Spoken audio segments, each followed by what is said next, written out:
Hello and welcome to Unacademy IAS English, a one-stop destination for the English medium civil services aspirants. A very good morning and welcome to the daily Hindu news analysis. So let's begin today's discussion by first looking at the topics that we are going to discuss. From the daily edition of the Hindu, I have chosen 11 important articles.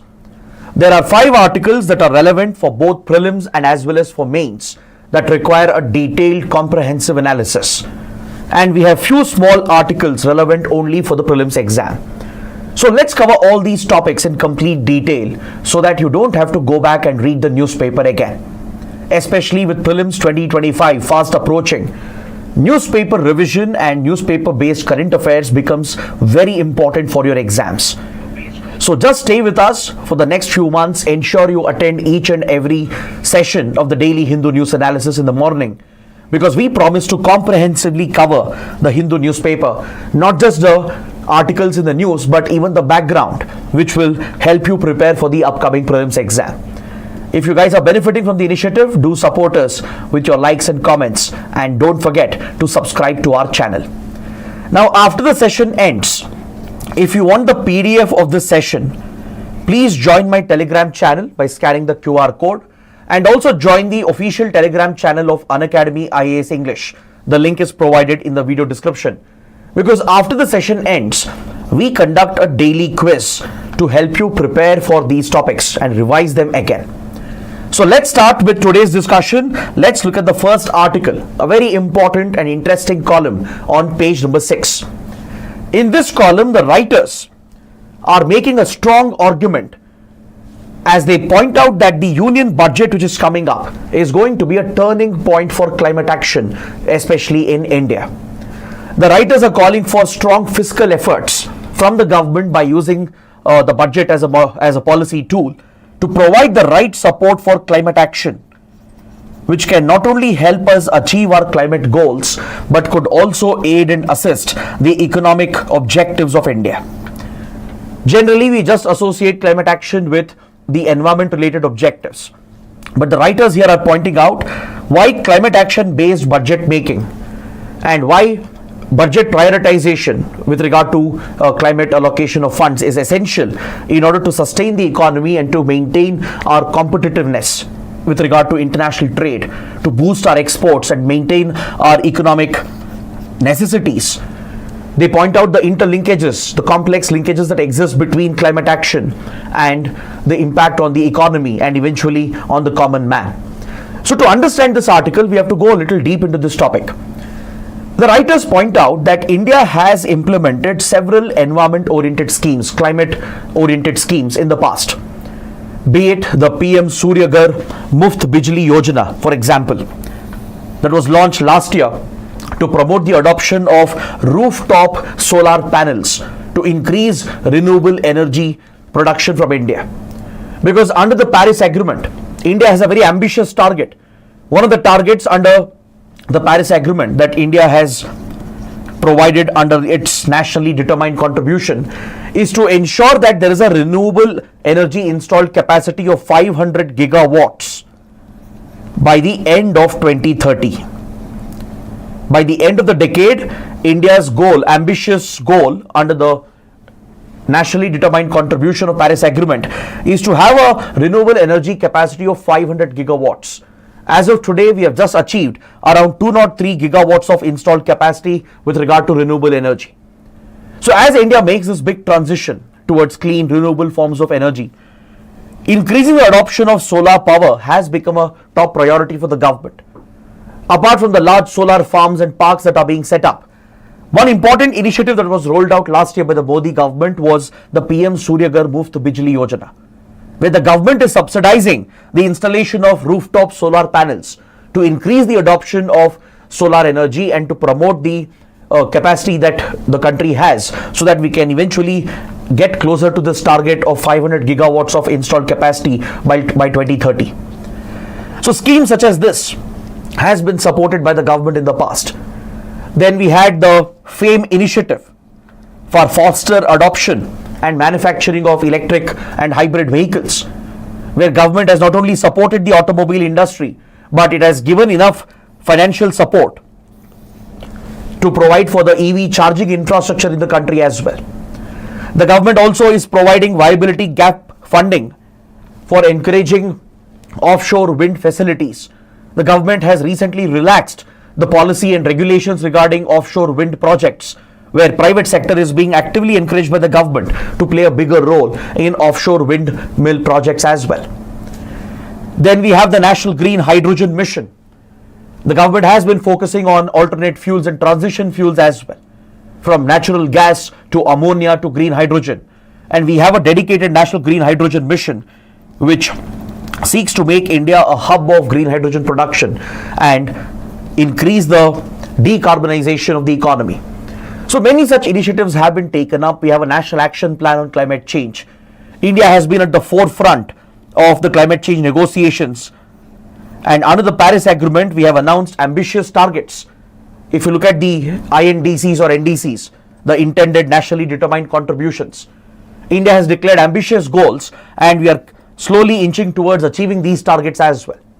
So India has done enough with regard to climate action, but what is needed is the required fiscal support, the required financial commitment, the required policy guidelines and a roadmap from the government. And according to the writers, this can come only from the budget. Since in few days, Finance Minister Nirmala Sitharaman is all set to present the union budget for this fiscal year, the writers are urging the government to provide priority for climate action programs in the union budget itself. The writers are arguing why such fiscal support is necessary, why budgetary announcements have to be made, and that is what we need to understand here. Generally, when we look at climate action, we think only from the environment perspective, regarding how it is damaging the environment, how it could disrupt the ecosystems, or how it could lead to more extreme weather events and disasters.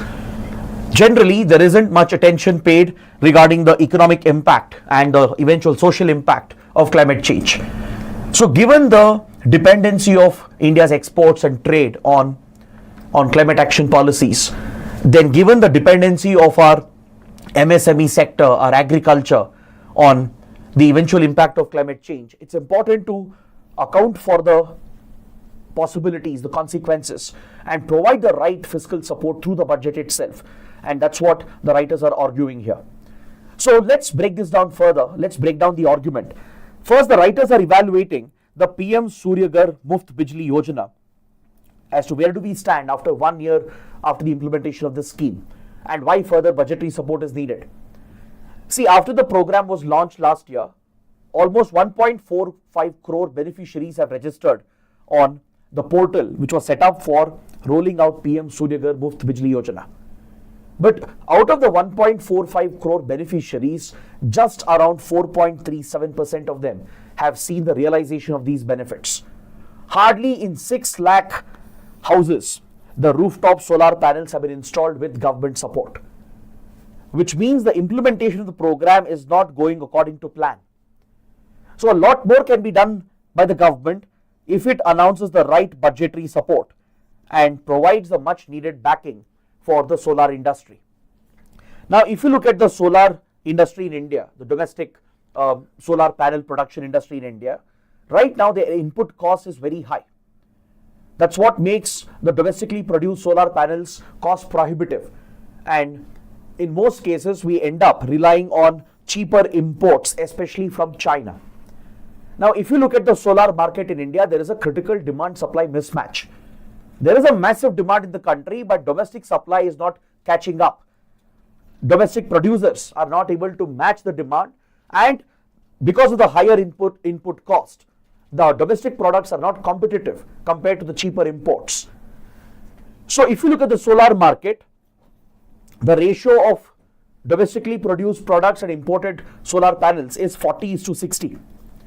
Hardly around 40% of the solar panels being installed comes from the domestic sector produced in our country, with 60% of it being imported from other countries, especially from China. This also creates a dependency for India on China's imports. So it's very essential to support the domestic solar industry, give the right support through fiscal policy, through the budget itself, bring down the cost, the input cost, make it more competitive in the Indian market, and ensure that we become self-reliant in a critical sector. Having such high level of dependency on Chinese imports will be a vulnerability for India. So if you have to ensure the success of schemes such as PM Suryaghar Muft Bijli Yojana, boosting domestic solar production of solar photovoltaic cells and panels is very crucial, and this can be done primarily through budget support. So writers are urging the government to consider this and provide certain relief for the solar industry, provide benefits to the solar domestic manufacturers in India. The writers also recommend that the vast railway network of India could be employed for this purpose. The railways is sitting with vast tracts of empty land lying next to railway stations and railway tracks, which can be employed to install solar and wind projects. And studies have shown that this could give us an installed capacity of 5 gigawatts. So this again would require budgetary allocation, budgetary support. Then you look at India's exports, how in the future our exports could be impacted because of climate action policies of other countries. Take for example, the carbon border adjustment mechanism of the European Union. The CBAM, the carbon border adjustment mechanism, which comes into effect by next year, has already created a lot of concern for Indian producers, especially export-oriented industries such as MSME industry. They are already worried about the impact of these EU regulations. See, according to the carbon border adjustment mechanism of the European Union, the EU is trying to levy higher taxes. It is looking to levy higher tariffs on those imports which cross the green limits laid down by the EU. So those products which do not match the green standards of European Union, which do not live up to the emission standards as laid down by the EU, those products entering the EU market will face higher tariffs. So if these imports are hit, then Indian exports to the EU, specifically from MSME industry, will take a bigger hit. Studies have already shown that $8 billion worth of goods from India headed towards the EU, they don't meet EU's green requirements, the emission requirements, they don't match them, which means they will face higher tariffs in the range of 20 to 50%, which will make our exports less competitive, and this could severely hurt India's exports into the European Union.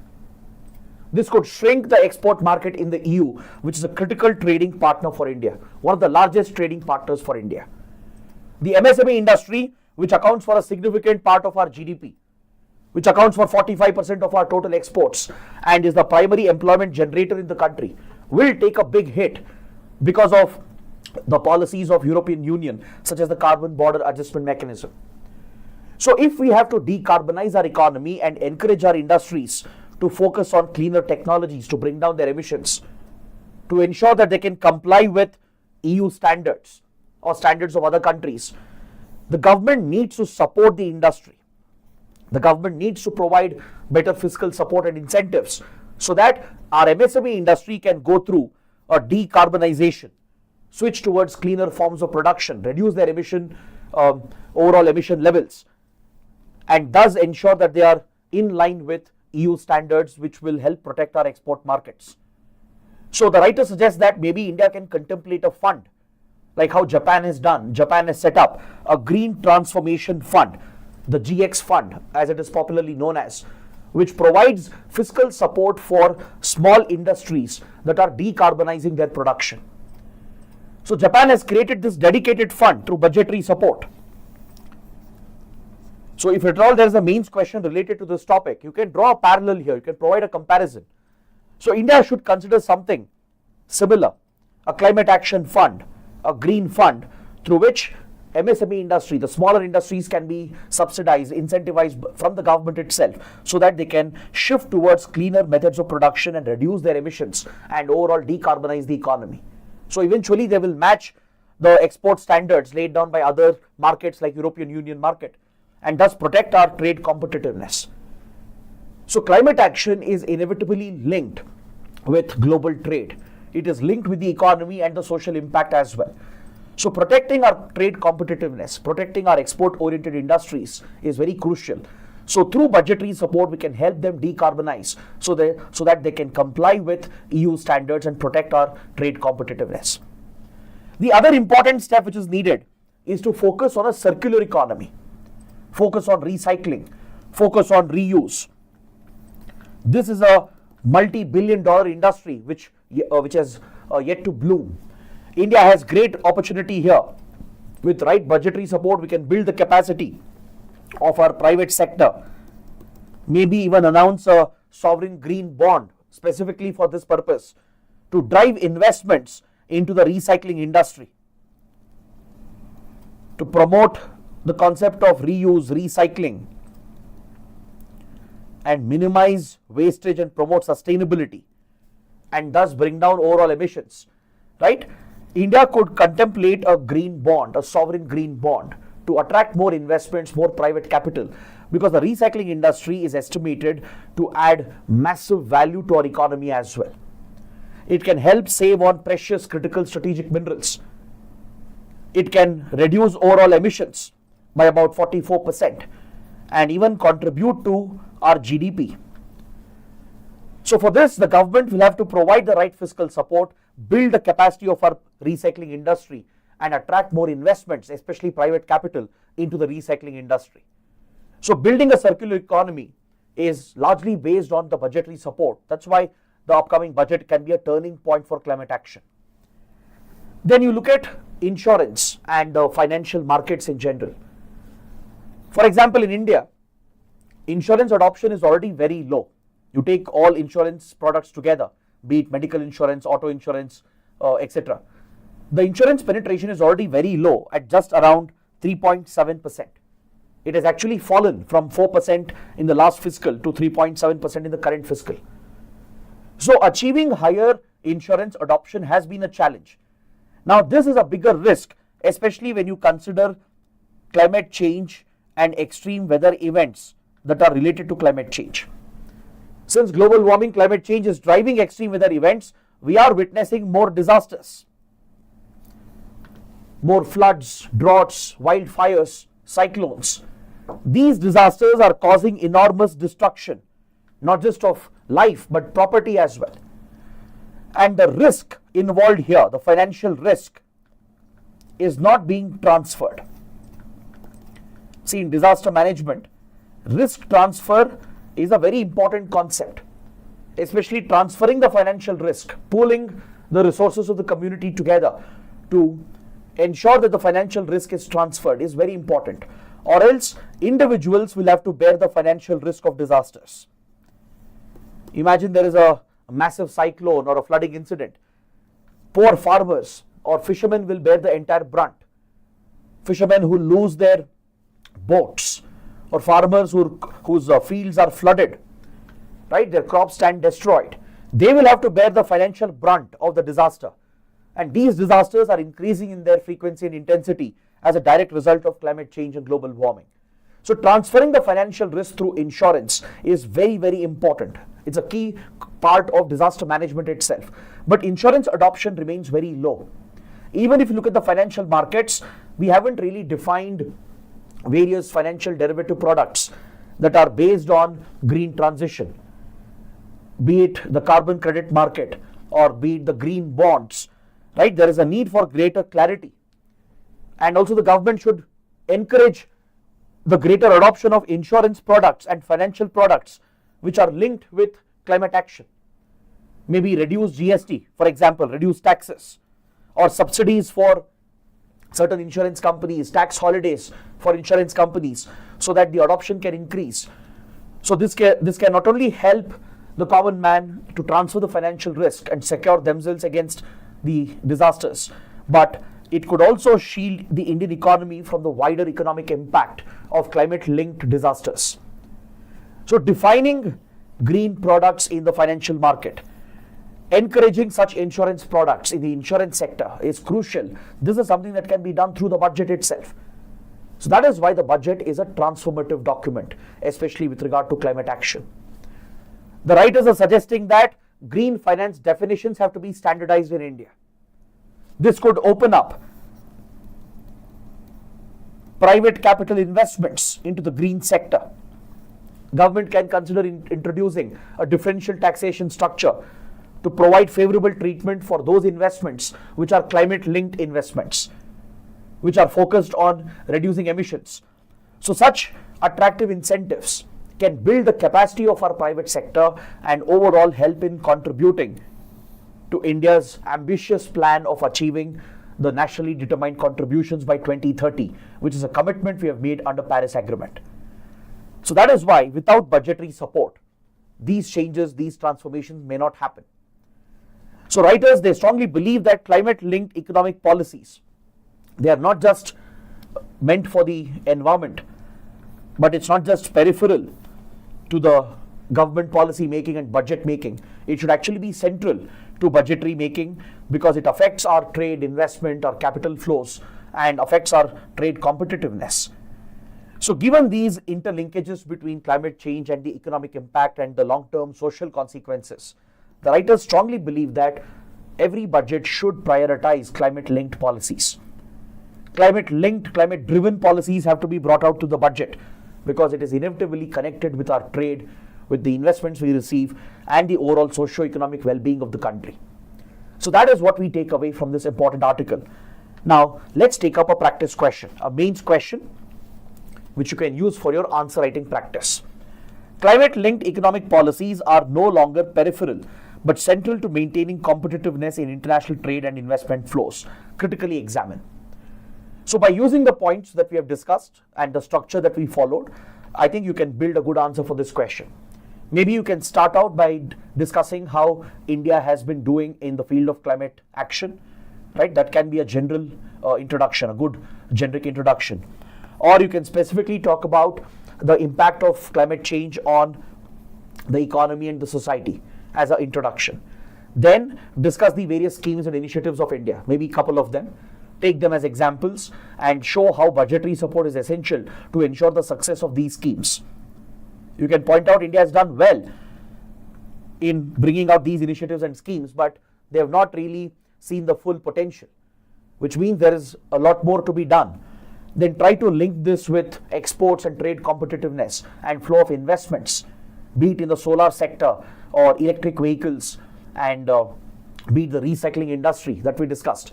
So give such specific examples with suggestions on how budget can actually enable climate-linked investments, how it can protect our export-oriented sectors, maintain our trade competitiveness, and thus protect our common people as well. Right? So that should be the essential flow of this answer. Then conclude by pointing out that India, which has done quite well in the field of climate action, needs to do more, and budgetary support is essential for promoting the industry, for encouraging our industries to focus on climate-linked policies, climate-driven policies. So ensure you don't deviate from the question, stick to the central theme that has been asked over here, and then you'll be able to write a good answer for this question. Now let's move on to the next column. On the same page, we have another interesting column related to homeopathy. Homeopathy, which is a alternate form of traditional medicine, it is widely followed by many practitioners in the country, right? The homeopathy industry itself is quite a massive industry in the healthcare sector. Many people have strong belief in homeopathy-based treatment as well, right? The government itself encourages homeopathy as part of its push for alternate traditional systems of medicine under the Ayush initiative. Just like we promote Ayurveda, yoga, etc., homeopathy also receives government support to ensure its wider adoption. But however, regulation of homeopathic drugs is something which has been a concern, and the writers are raising this particular issue. See, several experts, especially practitioners of allopathic medicine, right, they often dismiss alternate traditional forms of medicine as it is not entirely science-based. At least that is the argument made by the allopathic practitioners. But traditional medicines remain widely popular around the world, be it Chinese traditional medicine or Ayurveda or homeopathy, right? So when it comes to regulation of alternate medicine and traditional medicine, it is very crucial because this is a matter of not just public health, but it's a matter of public safety as well. Because in many cases, untested drugs or unverified, unregulated drugs which are being sold in the market could have a detrimental impact on human health. And this could affect the larger society as well. So when you look at homeopathy in particular, the writers have a specific issue with alcohol tinctures,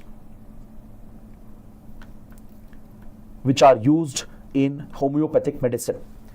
Allopathic tinctures are nothing but various herbs which are soaked in high concentration alcohol, and these alcohol derivatives are used as therapeutics and treatment lines of treatment in homeopathic medicine. Now the problem with alcohol tinctures is, one, the safety of usage of alcohol in medicinal preparation. See, alcohol-based drugs are used in allopathic medicine as well, in other traditional medicines as well. But the regulation of those medicines prepared with alcohol, or where alcohol is used in the process of a medical drug, right? So ensuring the safety of such drugs and regulating that industry is very crucial.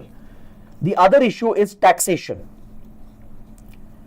because generally alcohol is taxed differently. Alcohol which is consumed by people, which is taxed differently, whereas alcohol used for medical preparation is taxed differently. So when you look at the regulation of homeopathic drugs, the taxation of alcohol tinctures, and the regulation of the safety, the quality of alcohol tinctures, that is where some concerns have come up, and that's exactly what the writers are discussing. Now, if you look at the Constitution of India, according to Schedule 7 of the Indian Constitution, subjects like public health, then taxation on alcohol, they fall under the state's jurisdiction. These are state subjects under the state list. Public health and as well as alcohol regulation, taxing alcohol production and consumption is clearly a mandate of the state government. But when it comes to alcohol used for medicinal purposes, there is an exemption that has been made, where it was previously listed under entry 84 of the union list, which basically meant the union government could regulate alcohol used for medicinal purposes, be it for allopathic medicine or Ayurvedic medicine or homeopathic medicine. Any usage of alcohol in drugs would be regulated by the union, taxed by the union. But the introduction of GST has created a complexity. In the pre-GST era, alcohol which was used for medicinal preparation was taxed at just 4%. Just a bare minimum tax was levied on it because of its application in the medical industry, and this was regulated under the Medicinal Toilet Preparations Excise Duties Act of 1955, which now has been repealed. This law doesn't exist anymore.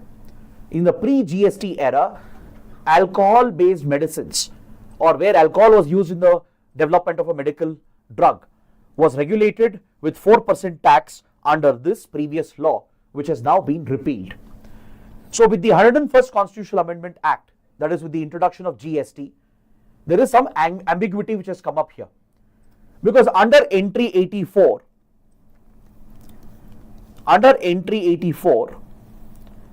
the taxing of alcohol meant for medicinal purpose cannot be found anymore. It has been removed by the union government. But the union continues to levy 18% tax on alcohol for medicinal purpose through the GST, through goods and services tax. So this is where an ambiguity comes up. What is the exact role of the states over here? Because when it comes to alcohol in general, states are the regulators. In fact, much of the state revenue comes through taxation on alcohol. But taxing alcohol for medicinal purposes has been with the union. But now the clarity has been missing, as it is no longer mentioned in entry 84 with the repealing of this old law. With the rollout of GST, alcohol used for medicinal preparation has been taxed at 18%. So this leaves states with very limited regulatory control. Even if they want to enforce any quality standards on homeopathic alcoholic tinctures which are produced, they find it extremely challenging, because the homeopathic industry often files multiple cases, takes the litigation route in order to escape any such regulation and control from the state government.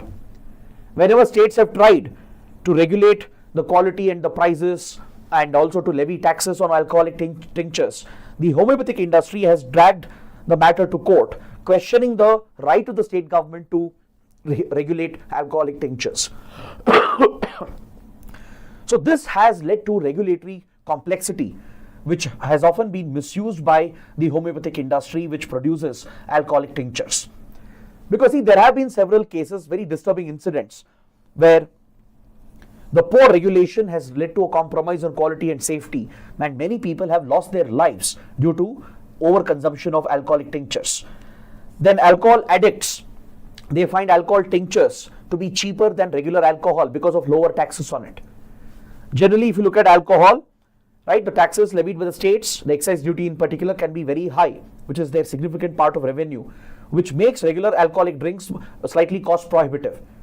So alcohol addicts who can't afford the higher priced alcohol, they end up buying homeopathic tinctures, alcoholic tinctures, which actually have a much higher concentration of alcohol in them. If you look at alcoholic beverages like beer, for example, on an average, the alcohol concentration is at around 7%.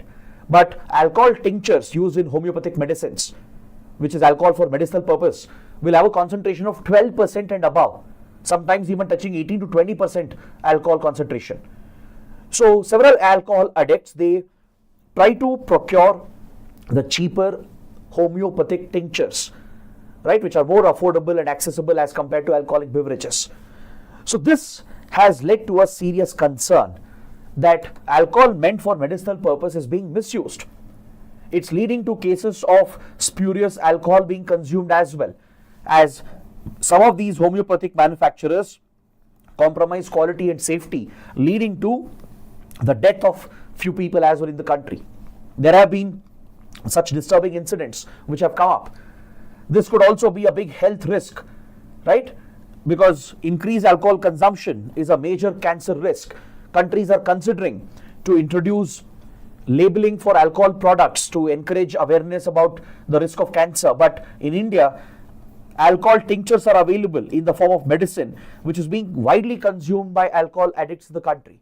And governments are not able to regulate them because of the complexity present in the taxation and in the regulatory system. So whenever the states have tried to exercise this control over homeopathic drug manufacturers, they take the litigation route, filing cases at the court, leading to inordinate delays and a compromise on public safety. So recently, in the Bhagwati Lal Medical Hall case in Uttar Pradesh, the Supreme Court has held that only union government can regulate the sale of homeopathic tinctures. This is a long-standing legal issue, whether states or union have the regulatory control over homeopathic alcoholic tinctures. So the homeopathic industry has been using the litigation route repeatedly to stall the regulation by both states and union. Eventually, in the Bhagwati Medical Hall case, the Supreme Court has settled this matter, stating that union government has the regulatory control and it establishes the right of the union government to regulate alcohol which is used for medical purposes. But however, the homeopathic industry, which is quite influential, quite powerful, has again taken the litigation route and has filed multiple cases at several high courts. All these cases were eventually clubbed and taken to the Supreme Court, but there is an inordinate delay in hearing of these cases. So even in states like Gujarat and Bihar, which are otherwise considered to be dry states where alcohol is not permitted, right? The sale of alcohol is prohibited. Even there, alcohol consumption rages because of alcoholic tinctures which are produced by the homeopathic industry. As I told you, it is seen as an alternative, a cheaper alternative for alcoholic beverages. The lower taxes is enabling this. States are not able to regulate or control the production and levy higher taxes on them because this power has been vested with the union. So this regulatory complexity has added to the problems and it is increasing the public safety risk. Under the Drugs and Cosmetic Rules of 1945, Rule 106B was introduced in 1994 after one such tragedy, where homeopathic alcoholic tinctures had led to the death of several people. As the alcohol used was very spurious and it was of inferior quality, it led to the death of several people that led to the government introduce Rule 106B. Now this rule has no scientific basis. Under this rule, alcoholic tinctures which contain 12% alcohol can be sold in 100 ml bottles only to hospitals. Larger bottles with 100 ml and above can be sold only to hospitals, whereas the smaller bottles with 30 ml storage can be sold only for retail purposes. The idea was to limit the availability of homeopathic alcohol in the retail market, which alcohol addicts were misusing and abusing. So to prevent this rule was introduced, but it was an arbitrary rule that only 30 ml bottles can be sold in retail market for patients which contain 12% alcohol, and bottles with 100 ml and above going up to several liters. These bigger bottles can be sold only to hospitals to prevent its misuse and abuse. But this provision, which the government added in 94, has been challenged by the homeopathic industry as it disrupts their right to conduct their trade and profession, which is a fundamental right. That's how they managed to get a stay through various high court rulings in the past. But eventually the Supreme Court intervened, and the Supreme Court ruled that the union government does have the right to regulate the industry and even tax the industry. So this in a way took away the powers of the state. So now states are fighting. States are trying to exercise their taxation power, but with limited regulation, the homeopathic industry continues to use alcoholic tinctures. While it is needed for producing homeopathic medicine, the problem is the misuse of the alcohol and the safety risk associated with it. And also, since sufficient studies are not available regarding the long-term impact of alcoholic tinctures, this could potentially be a cancer risk, a cancer hazard, and the patients are not even aware of it. So this is where the writers are pointing out that the center and the states have to work together. The center in particular can easily resolve this. All it has to do is to ensure that Rule 106B, which the homeopathic industry has been challenging, and again multiple cases have been filed, ensure that it is brought before the parliament as per the legal requirement, get the required parliamentary approval, so that the litigation filed by the homeopathic industry will fall apart. Then allow the states to regulate and tax the alcohol used for medical purposes. Let the union government set the standards. Let the union government set the quality standard, but allow the states to regulate the industry, tax the industry, so that sufficient revenue could also be collected while ensuring safety quality standards which are to be maintained. So this is what needs to be done, and the union government will have to ensure that the current case which is lying at the Supreme Court cannot be a roadblock. Right now, the case which is lagging from 2017, it is putting the lives of citizens at risk, as alcoholic tinctures go largely unregulated, untaxed, and this increases the safety risk as well. The quality could be compromised, leading to such deaths. It could increase alcohol abuse, and patients who otherwise are not alcohol addicts could also face the health hazard and the cancer risk due to long-term consumption of such homeopathic medicines. So irrespective of the case which is going on in the Supreme Court, the union government needs to set the standards clearly, allow the states to regulate and tax the industry, thus maintain the quality of the product and spread awareness as well, to ensure that people don't consume such medicines, questionable alternate medicines, without sufficient knowledge and awareness. So that is the crux of this article. So since health is an important topic in GS paper 2, you can anticipate such questions. Alcoholic tinctures marketed in India as homeopathic remedies are a significant public health hazard. Analyze. Why are these alcoholic tinctures and alternate medicines, why are they a public health hazard? And what are the regulatory challenges, the tax related complications that are there? Why states are not able to regulate such homeopathic drugs which are being produced? So discuss this, provide the way forward, discuss the background, and then provide the way forward. So because it's a straightforward question, 10-mark question, so this should be more than sufficient. Now let's look at another important article on page 7. There's an article referring to the economic situation in Sri Lanka. As many of you know, Sri Lanka has gone through a deadly economic crisis since 2022. So over the last couple of years, Sri Lankan economy has slowly stabilized. Sri Lanka has been receiving a lot of support from IMF. It has received a bailout package of $3 billion. India has been one of the key supporters of Sri Lanka. We have provided up to $4 billion worth of assistance to help Sri Lanka tide over this economic crisis. Then Sri Lanka has got a relief of up to $17 billion from all the private lenders and from China. So cumulatively, Sri Lanka has been able to survive and tide over this crisis, the balance of payments crisis that it faced. And now it's headed towards the path of sustainability. It's slowly moving towards building a stable economy. So the current Sri Lankan government, the newly elected Sri Lankan government under Kumara Dissanayake, faces an incredible challenge to ensure the growth of Sri Lankan economy and its sustainability. And this has implications for India's interests in Sri Lanka. See, one industry that Sri Lanka needs to revive is the tourism industry. Tourism has always been a big source of revenue, but tourism took a hit in the last few years because of a deadly terrorist attack, the Easter Sunday bombings in 2019. The Easter Sunday bombing, which was claimed by Islamic State, it had a deadly impact on Sri Lanka's inflow of tourists. This was followed by COVID-19 pandemic that led to lockdown and travel restrictions that destroyed the tourism industry around the world, including in Sri Lanka, right? And then came the economic crisis. So these events have disrupted Sri Lanka's tourism sector and it is struggling to revive the tourist inflow. Countries like India are a major contributor for foreign tourists into the country.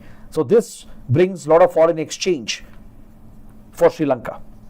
So right now, the government has been focused on reviving tourism. So ensuring better connectivity with key countries like India, then attracting foreign tourists, especially from countries like India, China, etc., is critical for the Sri Lankan economy to revive the tourism industry and to raise the required forex, which is necessary for the Sri Lankan economy. So if you look at the data, there are some positive signs. From 2023 onwards, you see a significant increase in the inflow of tourists. And recently, when Anura Dissanayake visited India, after he got elected as the president, his first visit was to India. India and Sri Lanka have signed some key agreements that will boost connectivity and tourism between India and Sri Lanka. So such initiatives have great potential to stabilize the Sri Lankan economy. So for reviving tourism, India is going to play a critical role. The direct flights which are being launched from multiple Indian cities to Colombo, then the ferry connection which is being set up. In the last few months, we have reopened ferry connection between India and Sri Lanka for the first time since the ethnic conflict from Nagapattinam and other coastal locations in Tamil Nadu. The historical migration routes and the maritime routes had been shut because of the Tamil militant conflict, the LTT-led civil war in Sri Lanka. After many, many decades, we have restarted these ferry services. Recently, when then Sri Lankan President Ranil Wickremesinghe visited India, Prime Minister Modi inaugurated the Nagapattinam Kanke Senturai ferry service, which has started the passenger flow and trade as well from Tamil Nadu to northern Sri Lanka. During the recent visit of Anura Dissanayake, we have announced another project between Talaimanar and the northern eastern provinces of Sri Lanka. Having direct ferry services will boost people-to-people relations. It will boost local trade, it will bring more tourists as well. More importantly, direct flight connectivity from Indian cities will be a big boost for Sri Lanka's tourism. So this is one area which needs focus. The other important concern here is the current Sri Lankan parliament is very new and amateur. So there is a lot of concern about the upcoming Sri Lankan budget, how the new parliament, which has very new candidates, because see, the party which rose to power, the JVP, under the leadership of Anura Kumara Dissanayake, has largely brought new MPs into the parliament who have no legislative experience. If you look at Sri Lanka's parliament, which has been swept by the JVP and its coalition, the National People's Power, NPP, which is in power today, it has swept the parliamentary elections along with the presidential elections. Majority of the new MPs who have entered the Sri Lankan parliament have no legislative experience. They have no experience in policy making in administration. So this raises serious concerns about the budget making process. So Anura Dissanayake, despite the popularity, should bring in the required expertise, the required experience to ensure that the budget is carefully handled and managed. Because this is a delicate period in Sri Lanka's economy. Sri Lanka might have survived the crisis, it might have tided over the deadly crisis because of all the support it received, but still it is not out of danger. It has to focus on sustainability, it has to focus on reviving key sectors, especially Sri Lanka's tea and spice exports were critically hit because of poor policies by the Rajapaksa government which was in power. The Rajapaksa government which was in power from 2019, right? It brought out some unscientific policies, imposing a ban on import of fertilizers, forcing the farmers to switch to organic farming overnight. So this destroyed the production of plantation crops, which are the lifeline of Sri Lankan economy. Sri Lanka's tea and spice exports were critically hit. So now Sri Lanka is slowly trying to revive the agriculture sector, the export-oriented plantation crops in particular. So this is where Sri Lanka needs careful navigation. Right? In the budget, there needs to be adequate support for key sectors like agriculture, and you need experienced hands to be able to come out with such fiscal policies. So this is where India can assist Sri Lanka as well. India can share its expertise and work with Sri Lanka to revive key export-oriented industries. But however, one thing which does worry India, which does concern India, is the constant presence of China, especially the rising military influence of China in Sri Lanka and in the Indian Ocean. So this is where Anura Kumara Dissanayake has sent out a very positive signal, right after getting elected as a president. And despite his party's traditional inclination towards China, he chose to visit India first. During the visit to India, not only key agreements were signed, but Dissanayake also promised that India's security interests would never be harmed. Sri Lanka would no longer play China versus India, rather it would prioritize Sri Lanka's own interests. So this might be good news for India. If Dissanayake manages to strike the balance between India and China and keep China's military presence at a distance from the Indian Ocean, then Indian security interests will remain protected. India's growing concern has been that under Rajapaksa brothers, Mahinda Rajapaksa was the leader from 2005 to 2015. Then his brother Godbaya Rajapaksa was in power from 2019 till the crisis hit the country. During this entire period, China's military presence went up significantly. The PLA Navy would frequently dock its submarines and naval vessels at strategic ports like Colombo, Hambantota. Recently, China's spy vessels have been arriving at Sri Lankan ports, posing a threat to India's security interests. But the new Sri Lankan leader has promised to not harm India's interests and to ensure that Sri Lanka doesn't become a battlefield or a chessboard for the bigger games between India and China. So this, in a way, secures India's interests, at least for now. So going forward, if Anura Dissanayake can ensure that India's security interests and strategic interests are not harmed by rising Chinese influence, then India can do more, much more, to support and protect the Sri Lankan economy. That is what Sri Lanka needs. It needs that active support from countries like India, Japan, China as well, from the global markets, or else Sri Lanka will find it very difficult to tide over the crisis. Right? The immediate crisis might be over, but the long-term crisis is still present. Long-term concerns and risks are still present. So this is where Sri Lanka needs the support of others, especially India. And for that, Sri Lanka needs to take care of India's security interests. So that is exactly what the writer is talking about in this article. So this provides us some insights into India-Sri Lanka relations, which can be useful for a mains question. Next, we have an editorial regarding the US policy on deportation of illegal migrants. Donald Trump, who has emerged as the US president and taken office from January 20th, has made it very clear that he will fulfill his presidential campaign of removing illegal migrants from the country. See, obviously, no country can tolerate illegal migrants. No country can take the burden of illegal migration, right? But, however, the manner in which the US has been following up with its deportation policy under Donald Trump has already raised global concern. The US has been a land of refugees, a land of immigrants, but illegal migrants, right, who fall into a different category altogether, have been a big source of concern, not just in the US, but in many countries around the world. For example, India itself has been deeply affected by illegal migration, primarily from Bangladesh. It has led to socio-ethnic problems, tensions in northeast India, contributed to insurgencies as well, right? Even in Europe, there is a massive problem not just the flow of refugees. Refugees are those who are fleeing their countries to save their lives, right? It's a humanitarian problem, and every country has a duty to protect refugees. But illegal migrants are just trying to enter another country illegally, just to have a better life, just to get a better job, right? So illegal migration can never be tolerated. You can't equate illegal migrants with refugees. Though US has been receptive of refugees, receiving illegal migrants has been a problem, and Donald Trump capitalized on the sentiment against illegal migration and built a presidential campaign around it. Now, as soon as assuming office, Trump has started the campaign to remove the illegal migrants from the country. In fact, US has been doing it from quite some time. Illegal migrants were detained, they are deported. But the manner in which Trump administration has started the deportation policy is something that raises concern, especially with Colombia. The South American country of Colombia has been a big contributor of illegal migrants to the United States.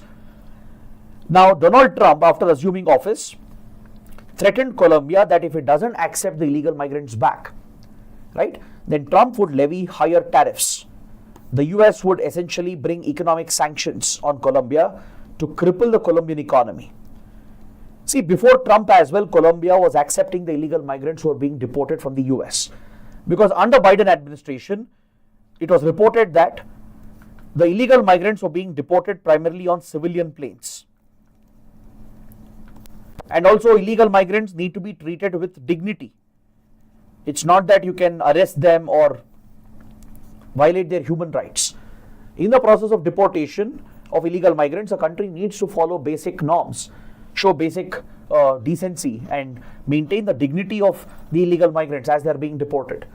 But in the US, several problems have come up where those deported are being reported. I mean, they're complaining of mistreatment.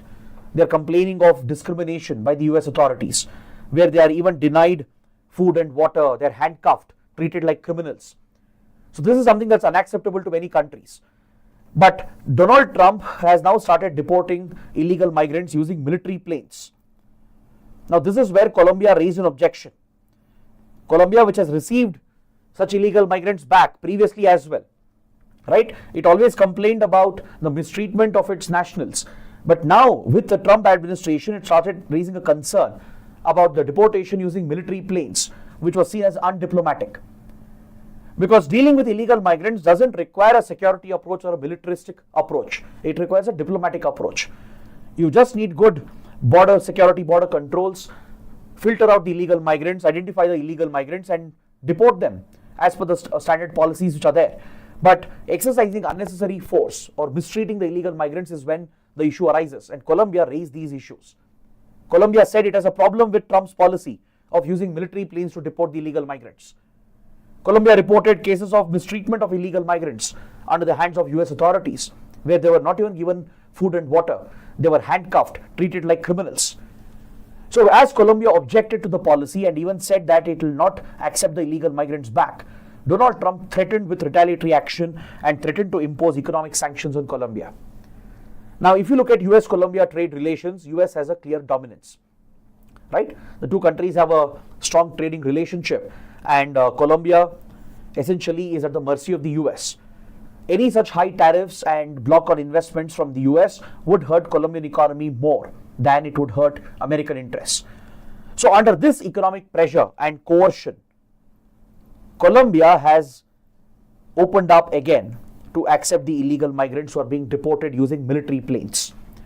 So US might have succeeded in forcing Colombia to agree, in threatening and coercing Colombia to agree, but it sends out a very wrong message for every other country. It also sends a message to India that how the Trump administration is going to deal with illegal migrants, because India is one of the largest contributors of illegal migrants into the US. In the last few years, close to 1 lakh Indian illegal migrants have been detained by US authorities every single year. Since 2020 especially, almost every year in the last 3-4 years, close to 1 lakh illegal migrants from India have been detained in the US. The number is massive. So obviously US is looking to deport them as well. There are several lakh illegal migrants who are already in the United States, and the Trump administration is looking to round them up, and eventually the deportation policy will have an impact on India. India will also expect that the illegal migrants be treated with respect, with dignity. And we would also have a problem if illegal migrants are treated in a militaristic manner, sent in military planes, right? So that's why the editorial is criticizing the aggressive, coercive approach of Donald Trump and urging the US to follow the diplomatic path. There's no need for any coercion. There's no need for threatening other countries and using this brutal path. Instead, the diplomatic route will provide solutions. So the editorial is warning India as well and urging Donald Trump and the US to be more humane when it comes to handling illegal migrants. They need not be treated as criminals, right? Yes, they need to be deported. No country can take the burden of illegal migration, but it needs to be done as per established diplomatic protocols and practices. It need not be done through coercion, threats and force. So that is what we take away from this editorial. Next, on the front page, we have a big update on India-China relations. See, India-China relations has seen a slight improvement. Just 4 months ago, we resolved the military standoff at the line of actual control in Ladakh, and both sides have completed the disengagement of troops and the de-induction of the troops. So normal patrolling has resumed along the line of actual control in Ladakh, where the clashes had taken place in 2020. Now, India-China are looking to normalize the ties. Ever since PM Modi met with Xi Jinping last year at the Kazan BRICS summit in Russia, both countries have agreed to normalize the relationship with focus on people-to-people relations. Because cultural ties and people-to-people relations had taken a big hit in the last 4 to 5 years. The COVID-19 pandemic led to a big disruption in the issuance of visas, in the direct flights that connected India, China. So connectivity movement was severely affected. Then the Ladakh clashes, which broke out almost parallelly, led to India suspending the visas which were being provided, and direct flights had come to a complete stop. So a lot of Indians, they go to China to study, especially those who pursue medicine, right? A lot of Indian students study in China. There are a lot of Indian traders, workers who find opportunities in China.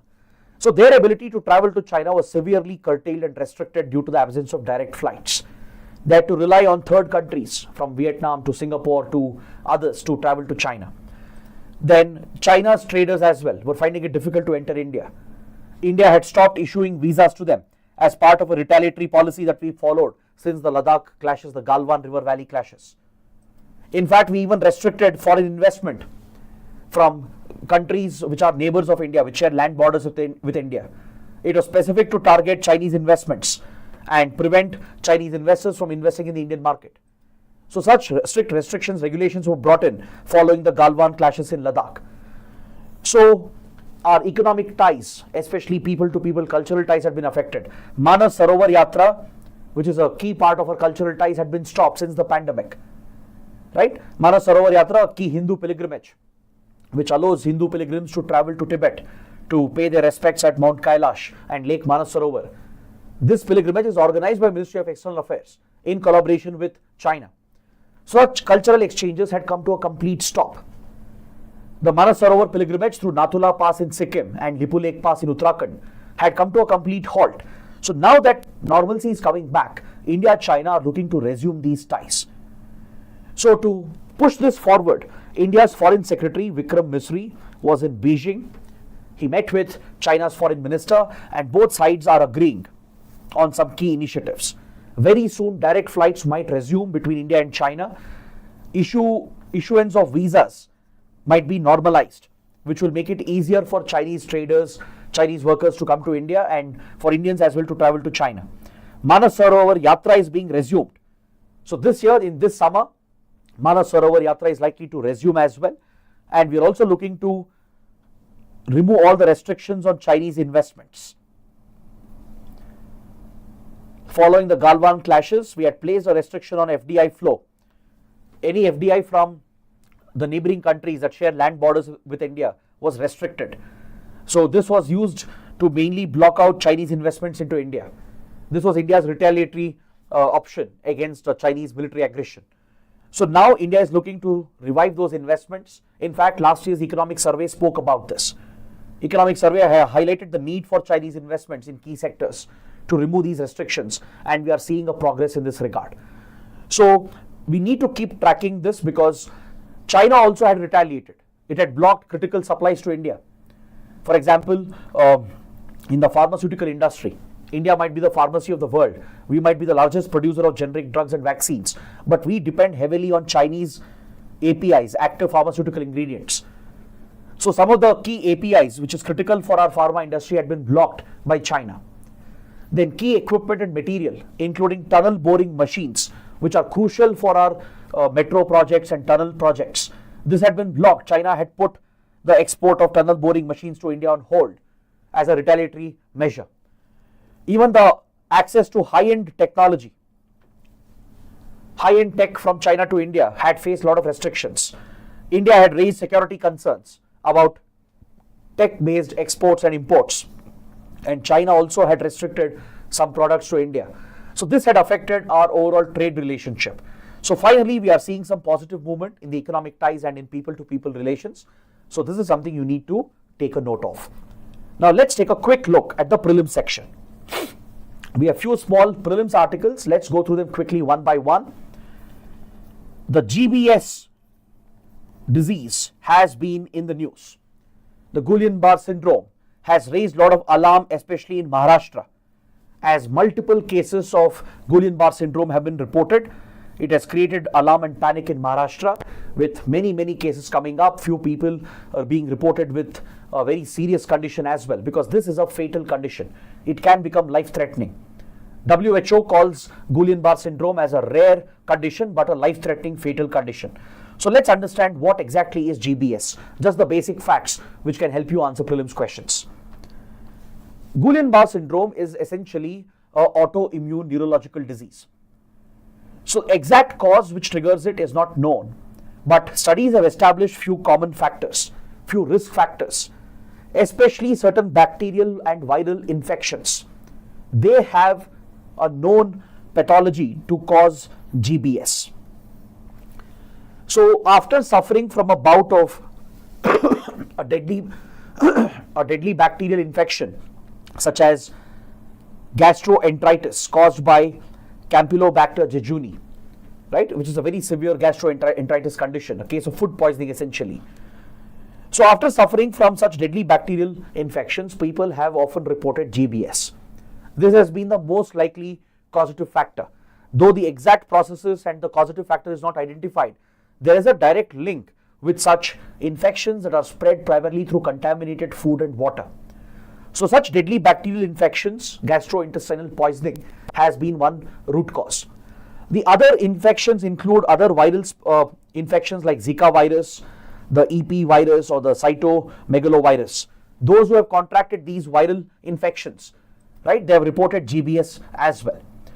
So in such cases, it basically triggers the autoimmune response where our immune system starts attacking our peripheral nervous system.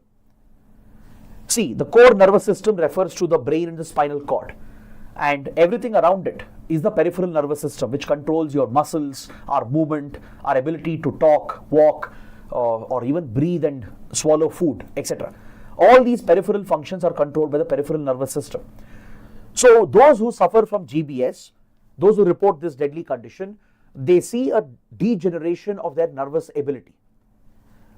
The ability of the nervous system degenerates very quickly, right?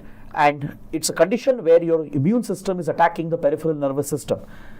So this is seen in those who suffer from these bacterial viral infections. In some cases, those who suffer from these bacterial viral infections, which are mainly caused through contaminated food and water, they often report GBS symptoms. So you will face difficulty in walking or a tingling sensation in your feet, in your limbs, as if someone is poking pins and needles into your toes and into your fingers. That's how it starts out. But gradually it can escalate. It can escalate into a state where you can't move your legs and limbs. It can become so serious that you can't experience any touch, right? You can't feel any sense on the skin. And eventually it can affect your ability to breathe and swallow as well. The chest muscles could also be affected.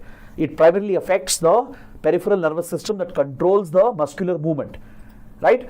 So it can affect your ability to speak, to swallow, to breathe, and it can even affect eventually the heart function, right? If chest muscles are affected and cardiovascular muscles are affected, eventually it can affect the functioning of the heart and the ability to maintain the normal blood flow and blood pressure, and that's when it becomes absolutely fatal, right? So this is a very rare condition. Its occurrence is hardly 0.5 per 1 lakh population. It is so rare. So whenever there is such an outbreak, it clearly means there is some other bacterial or viral infection which is spreading, which is mainly carried through contaminated food and water, and some of these cases is resulting in GBS, where your immune system is going into overdrive, where your immune system thinks the peripheral nervous system is a threat and attacks the nervous system itself. Our nerve cells are surrounded by a fatty layer called the myelin sheath, which protects the nerve cells. So when these fatty tissue is attacked by the immune system, it affects the ability of the nerve to send the signals back to the brain, and essentially you will lose your sensory function, and eventually you will lose control as well over those organs which are controlled by the peripheral nervous system, right? That's why it becomes a deadly, life-threatening condition. So this is what Maharashtra has been dealing with. Source most likely will be contaminated food and water, which has spread some of these bacterial viral infections, which in turn is causing GBS. Next, the military relations between India and Indonesia is being taken to the next step under the Act East policy of India. Recently, Indonesian president was invited by India as a chief guest for Republic Day parade, which is a clear signal that we are prioritizing India-Indonesia relations in this year, which is a big boost for our Act East policy. So following the visit of the Indonesian leader, many agreements were signed, which we have discussed in our previous classes. The naval chief of Indonesian Navy has been on a high-level visit. A naval delegation has been visiting key facilities in India, military facilities, and this signals the growing defense relations, the military-to-military relations between India and Indonesia. Indonesia is said to be a prospective buyer of the BrahMos cruise missile. It's reported that Indonesia is very close to finalize the agreement. After Philippines, Indonesia might become the second Southeast Asian country to procure the BrahMos from India. So the naval delegation led by the naval chief of Indonesia, they have visited the BrahMos facility, right? They also reviewed our naval ties, as we have a joint bilateral naval exercise called Exercise Samudra Shakti. Both the navies have agreed to keep this engagement continuing in the coming years. Exercise Samudra Shakti brings stability in the Indian Ocean region to tackle piracy, to tackle organized crime and deal with disasters, because both India and Indonesia are affected by these threats. We have a history of naval collaboration, be it during tsunamis or cyclones or in dealing with organized crime and terrorism, right? India and Indonesia, we have a history of security military collaboration. Indonesia has even given access to the strategic Sabang port to Indian Navy. Indian Navy can access the strategic Sabang port of Indonesia, right? We have signed such agreements in the past. Now, can you find out the location of Sabang port and mention that in the comments? That's a small homework for you. Please find out the location of Sabang port in Indonesia, for which Indian Navy has gained access in the past. Now, we are taking the relationship forward by looking to sign a deal on the BrahMos, where India can export the BrahMos as Indonesia looks to strengthen its maritime deterrence. Because Southeast Asian countries are facing a threat from China, primarily over the South China Sea dispute. And just like Philippines has procured the BrahMos, Indonesia is looking to procure the same equipment, which can help the Indonesian Navy deter the Chinese Navy and its military aggression. This is an upcoming initiative, right? A key highlight of our relations in Southeast Asia. And also the leadership of Indonesian Navy have visited the IFC IOR facility in Gurgaon, Information Fusion Center for Indian Ocean region. So this is a maritime surveillance intelligence gathering network built by India. After the 26/11 Mumbai attacks, India created a network of coastal radars covering our coastline, our islands, Andaman, Nicobar and Lakshadweep. Then we have extended these radars to other friendly countries like Mauritius, Seychelles. Many more countries in the Indian Ocean are showing interest in this project. So all these coastal radars, they monitor the shipping traffic all across the Indian Ocean. And the headquarters of this facility is present in Gurgaon, known as IFC IOR, Information Fusion Center for Indian Ocean region. It has become such a critical maritime intelligence facility that many friendly navies have deputed their liaison officers to coordinate with Indian Navy and to generate valuable maritime intelligence. Indonesia also is looking to participate and deploy one of its liaison officers at IFC IOR. Next, an expert panel from Environment Ministry has recommended the reconstruction of the Teesta Dam, which was destroyed in Sikkim because of a disaster that occurred recently. Just a year and a half ago, Sikkim was hit by a deadly disaster, a glacial lake outburst flood. This caused the destruction of a dam, the Teesta Dam, built on the Teesta River. This further increased the impact of the disaster. Right, in Sikkim, in the Himalayan belt, at the South Lonak region, a glacier which had been melting at a faster rate had created a glacial lake, which eventually burst, triggering a GLOF event, a glacial lake outburst flood event. The massive flood destroyed the structural integrity of the Teesta Dam, which was a mix of rock and concrete structure. The engineers who were operating the dam, they could not open up the floodgates to let the water go. This led to the buildup of the pressure, which eventually led to the breaching of the dam and the collapse of the structure of the dam itself. This aggravated the impact of the disaster, with more than 100 people being killed in the downstream of the Teesta. The Teesta is a major river originating in the Kanchenjunga region of Sikkim, right near the Zemu Glacier, and it flows into West Bengal via the Siliguri corridor and enters Bangladesh. It's also a source of dispute between India and Bangladesh when it comes to water sharing. On this critical river, the Teesta Dam, right, was a very crucial project for irrigation, for hydropower generation, which had been damaged because of the glacial lake outburst flood. So now the Environment Ministry, which has studied the disaster, it has recommended the reconstruction of this project using complete concrete structure only, because concrete dams are much more stronger compared to a mix of rock and concrete. Pure concrete dams are much stronger as they have greater ability to withstand the water pressure even during a flood, and you can still operate the floodgates, especially when there is a flash flood or when there is a cloud burst event, right? So it can ensure that excess water is allowed to flow, and it can at least help in maintaining the integrity of the dam. The integrity of the dam will not be breached. Though flooding may not be prevented, at least the dam will remain, and that will help in saving lives, in preventing a much larger disaster. So the Environment Ministry has strongly recommended the reconstruction of the dam, which has been washed away, using only concrete structure to ensure that such disasters can be averted in the future.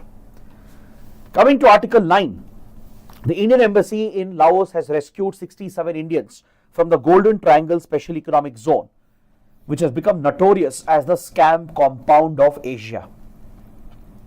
All the fraudulent calls and messages that you're receiving through WhatsApp, through Telegram and other platforms, which is leading to various frauds such as digital arrest and other cyber frauds. Most of them are being carried out from the Golden Triangle region. The Golden Triangle is a vast region in Southeast Asia, which is the hub of organized crime and criminal activities. It spreads across Myanmar, Thailand, then Laos and Cambodia. All these countries are part of the larger Golden Triangle, which is a hub of drug trafficking, arms trafficking, wildlife trafficking, and as well as cyber crimes and other financial frauds. But specifically in Laos, there is a massive industrial center called the Golden Triangle SEZ, Golden Triangle Special Economic Zone. It looks like an IT park, a huge tech park or a tech industry, but it's essentially a scam compound where hundreds of mafias owned by Chinese mafias are running these scam centers, who make these fraudulent calls and messages to dupe people. So hundreds of Indians have been recruited with the help of human traffickers. Indians have been duped, tricked in the name of lucrative jobs in Bangkok or in Vietnam. And from here they are forcefully taken into Laos, and close to 29,000 Indians have disappeared.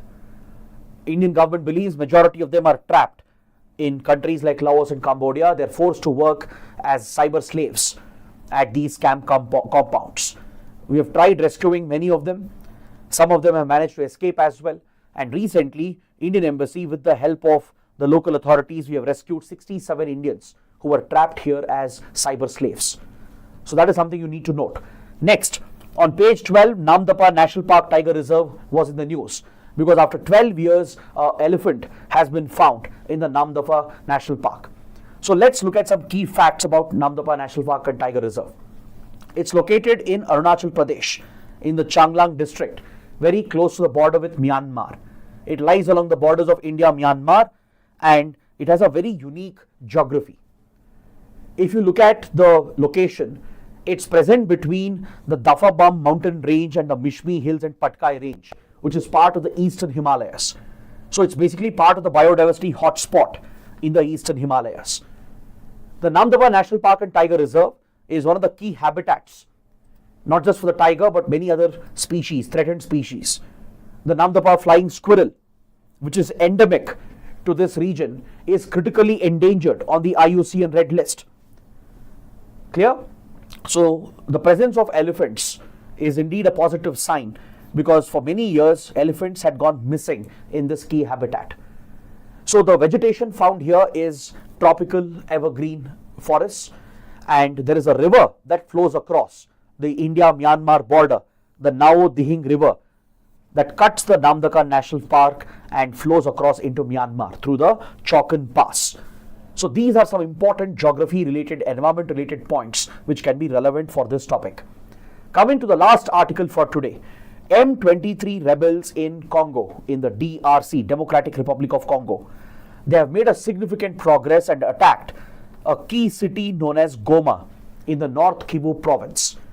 Now this has aggravated the conflict in DRC. It has raised a dispute between DRC and the neighboring country Rwanda. So let's quickly understand the key points over here, especially if there is a prelims question. Because as you know, UPSC has always paid a lot of attention to conflicts from Africa. In the last few years, we have got many questions related to conflicts in Africa. The M23 is a rebel group fighting a civil war against the Congolese government in DRC. If you know anything about DRC, you would know that DRC is blessed with resources, mineral resources in particular. It is blessed with massive gold reserves. It is also blessed with lithium and many other precious minerals. DRC has been going through this conflict for many years where the government is being challenged by a rebel group called M23. Now, there is a strong accusation that M23 rebels are sponsored by the neighboring country of Rwanda. Now, why would Rwanda sponsor a rebel group in DRC? What has Rwanda got to do with the DRC? This goes all the way back to the Rwandan genocide, the deadly genocide of Rwanda in 1994, where Hutu militias slaughtered more than 1 million Tutsi tribes. So those who were part of this genocide, they ran away from the country, took shelter in Congo with support from the government of Congo. So those Hutu militias who were responsible for the Rwandan genocide, right, they have been sheltered in Congo and they have never faced justice. So it's believed that Rwanda is trying to counter these militias which were present here. Today they have a militant group called FDLR, Democratic Forces for Liberation of Rwanda, which Rwanda sees as a security threat. So since Congo had sheltered these Hutu militias, which have now transformed into FDLR, they were not only responsible for the atrocious genocide of 94, they are still posing a threat for the stability of Rwanda. The movement is aimed to liberate Rwanda. So the government of Rwanda considers the group as a threat and considers that these perpetrators of genocide have never faced justice. That is one reason why Rwanda has been sponsoring the M23 rebels to destabilize Congo. Right? So there is a strong political ethno factor which is present over here. Apart from that, there is a clear economic geopolitical motive. Eastern Congo is where the resources are primarily found, gold and lithium, right? They're concentrated in eastern DRC over here, right? This is where you have the North Kivu province. The North Kivu province of Democratic Republic of Congo, and Goma is the capital. So Rwanda is stepping up its support for M23. Now M23 rebels have almost captured this critical city, which means North Kivu might come under the control of the rebels, right? Which means eastern DRC, where the minerals are present, will fall under rebel control. So there could be an attempt by Rwanda to get hold of the minerals as well over here. So there could be a bigger geopolitical game going on where Russia also is one of the players. Russia has often sided with the government of DRC. Russian private mercenaries from the former Wagner group were deployed by Russian military and intelligence to support the DRC government. In fact, Russian private mercenaries have even gained access to lithium mines and key mineral resources in eastern Congo. So there was a UN peacekeeping force that was deployed here, but recently this UN peacekeeping mission has been shut. After 25 years of peacekeeping operations, the UN peacekeeping mission was shut in December 2024 at the request of Congo itself. Congo requested the end of the UN peacekeeping mission because a local coalition force has been created by a group known as SADC, which is stepping in. The Southern African Development Council, which is led by South Africa. These regional countries from Southern Africa, they are deploying a peacekeeping force. Hence, the DRC government requested UN to end the UN peacekeeping mission so that a local coalition force from the nearby countries can tackle the situation. So as the conflict escalates, it destabilizes the region, and this is very significant for India because we have interests in this region. We not only have a strong Indian community in some of these countries. You take Rwanda, for example. You take Uganda, Burundi, the neighboring countries. You do find a decent Indian community here. Plus, more importantly, we have interests. India is scouting for lithium in DRC. The Kabul, which was set up as a public sector unit, Khanij Bidesh India Limited, has been scouting for lithium mines in DRC. So there are interests for India, diplomatic, commercial interests involved. So tracking these developments, just knowing the basics of such conflicts can be important. So Rwanda is accused of sponsoring M23. DRC is accused of sheltering the FDLR, and that is the source of this conflict. Plus, there could be the fight for resources, the larger fight for gold and lithium, which could also be driving this war. So on this note, I bring my detailed analysis of the Hindu newspaper to an end. I hope all of you have liked the session, understood all the key topics, and if you did, do support us with your likes and comments. Now for the PDF of the session, join my Telegram channel. I'll share it in a short while. And do join our official Telegram channel as well, because we'll conduct a daily quiz on these topics in a short while. So that is it for today. Thanks for watching. We'll see you tomorrow. Take care. Have a good day.